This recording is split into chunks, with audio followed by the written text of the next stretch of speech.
दिनै 30 मार्च फरायसा सान। दुलाराय आसाम नाङैनो दिनैनि 30 मार्चखौ फरायसा सान महरै फालिदों। बड'फा उपेन्द्रनाथ ब्रह्मनि सानथौजों लोब्बा लाखिनानै बिथांनि 70थि गोथार जोनोम सानखौ फालिदों।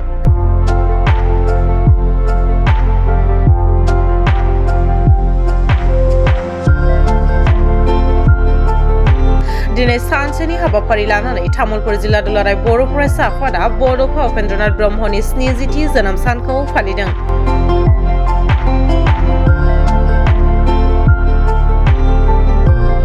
बे हाबाफारिखौ तामुलपुर जिल्ला दुलाराय बर' फरायसा आफादनि बेन्दोङाव थानाय दारकुसियाव दखरा दुलाराय बर' फरायसा आफादनि बेन्दोङाव थानाय फुंबिलि सोलोंसालि फरायसालियाव खुंनाय जायो। हाबाफारि बायदियै फुंबिलि समाव दुलाराय बर' फरायसा आफादनि फिरफिलाखौ बिरहोयो तामुलपुर जिल्ला दुलाराय बर' फरायसा आफादनि आफादगिरि बासिराम रामसियारि बिथाङा। बे हाबाफारिया जोबनानै थांनायनि उनावनो बड'फा उपेन्द्रनाथ ब्रह्मनि सावगारियाव बिबार बावनाय जायो।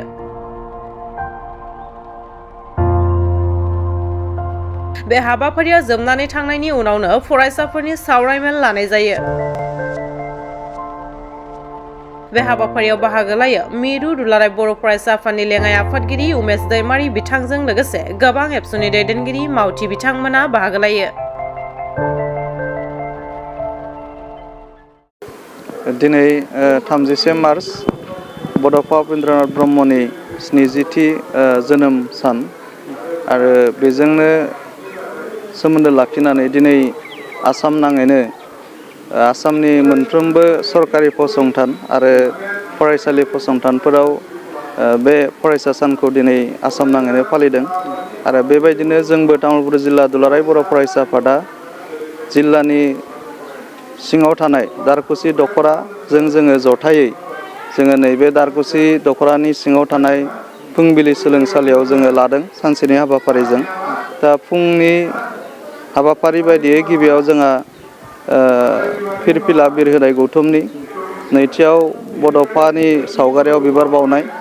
दा बेयाव जोङो बिबार बावजेनगिरि हिसाबै फुंबिलि सोलोंसालिनिनो गोरायुं रिंखां बर' सार बिथांखौ जोङो बेवहाय हांख्रायदों आरो बिनि उनाव जों लोगो लोगोनो बड'फा उपेन्द्रनाथ ब्रह्मनि जि सानथौ सानस्रि बेखौ जोङो इयुन जोलैनो फोनानै गालांनो बिथांमोननो फोरोंलांनायनि थांखिजों जोङो बिथांनि सानथौ सानस्रि माहारिबाद आरो बर' हारिखौ गेरेमसा हारि दाफुंनाय बे आयदाखौ लानानै जोङो सावरायमेलबो जोङो लादों आरो बे सावरायमेलाव मिरु दुलाराय बर' फरायसा आफादनि लोगो आफादगिरि उमेश दैमारि बिथांखौ जोङो हांख्रायनाय जादों।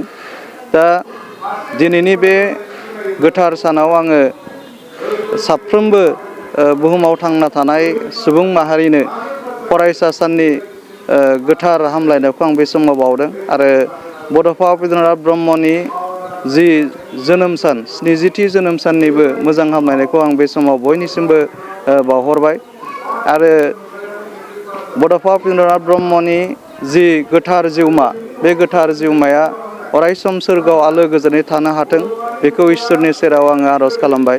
लोगोसेनो बिथाङा जोङो दिनै बर' समाजनि खामानि मावग्रा साफ्रोमबो मावथि जोंखौ बिथाङा जेरावखि थायाथों मानो अरायसम जोंनो गोहो बोलो आरो थुलुंगा आरो जोंनो बोर सास्रि हरथों।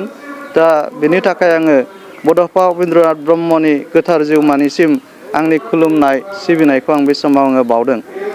दिनै जोङो थारैनो गोग्गानाय मोनदों जे दिनैनि बे गोथार सानाव थामहिनबा 1952 मायथाइनि 30 मार्चआव बड'फा उपेन्द्रनाथ ब्रह्मआ जोनोम मोनदोंमोन आरो बिथाङा जोनोम मोननायनि उनावनो जे माहारिनि थाखाय जिखिनि गावखौ बावसोमनानै खामानि मावलांबाय बेयो थारैनो जोबोर बाख्नायथावना आरो दिनै बिथाङा गावनि जिउखौ बावसोमलांनायनि थाखायनो हयथ' बर' जाथिया दिनै नैबे थासारियाव जोङो सफैनो हादों। दा ओंखायनो बिथांनि सानथौ सानस्रि बिथांनि जि आदर्श बेखौ जोंनि बर' हारिनि साफ्रोमबो इयुना जेन उनसङो आरो बिथांनि सानथौ सानस्रिखौ उनसंनायनि गेजेरजोंनो जों बर' माहारिखौ बिथाङा हास्थायनाय बायदि गेरेमसा हारि दाफुंनो हायो। दा बेखौ आङो साफ्रोमबो जोंनि इयुन जोलैखौ आङो खावलायगोन आरो बिथांनि जि मोनसे मोन्थोर लेट एन्ड लेट लिभ थां आरो थांनानै थानो हो बे जि मोन्थोर बे मोन्थोराबो दिनै मुलुगजों गनायजानाय मोनसे मोन्थोर जायनि गेजेरजों बिथाङा आसामाव थानाय बुहुमाव थानाय गुबुन गुबुन हारि आरो बर' हारिनि गेजेराव मोनसे गोरोबलायनाय मोनसे थासारि बेखौ लाबोना होफैनो हादोंमोन। दा बे मोन्थोरखौबो जोङो सुबुं माहारि हिसाबै जोङो मोनफ्रोमबो सुबुं माहारिनि गेजेराव खौसेथि अनलायनाय सिबिलायनाय आरो गोजोन थासारि लाबोनायनि थांखिजों जेन बे मोन्थोरखौबो जोङो सिगाङाव दोननानै खामानि मावो आङो बेखौ साफ्रोमबो थांना थानाय सुबुं माहारिखौ आङो खावलायदों। दा जोबनायाव आङो बेखौनो बुंगोन जे जोंनि बर' माहारिनि इयुन जोलै लोगोसेनो बुहुमाव थानाय साफ्रोमबो हारि माहारिनि इयुन जोलै बिथांमोना बिथांनि जि सानथौ सानस्रि बेखौ जोङो जुदि सिगाङाव दोननानै आवगायलांनो हायोब्ला जों गावखौबो जाफुंहोनो हागोन आरो बेजों लोगोसेनो जोंनि माहारिबाद बा जोंनि बर' माहारिखौ जि गेरेमसा हारि दानाय आरो गावबा गाव हारि माहारिखौ गेरेमसा हारि दाफुंनायाव मदद जागोन आं बेखौ मिजिंथिदों। दा ओंखायनो साफ्रोमबो जोंनि इयुन जोलै बिथांमोनखौ आं खावलायगोन बिथांनि जि सानथौ सानस्रि बेखौ सिगाङाव दोननानै अराय सम आवगायो गावखौ दानायजों लोगोसे माहारियावबो माबा मोनसे अबदान होलांनो थाखाय आङो खावलायदों।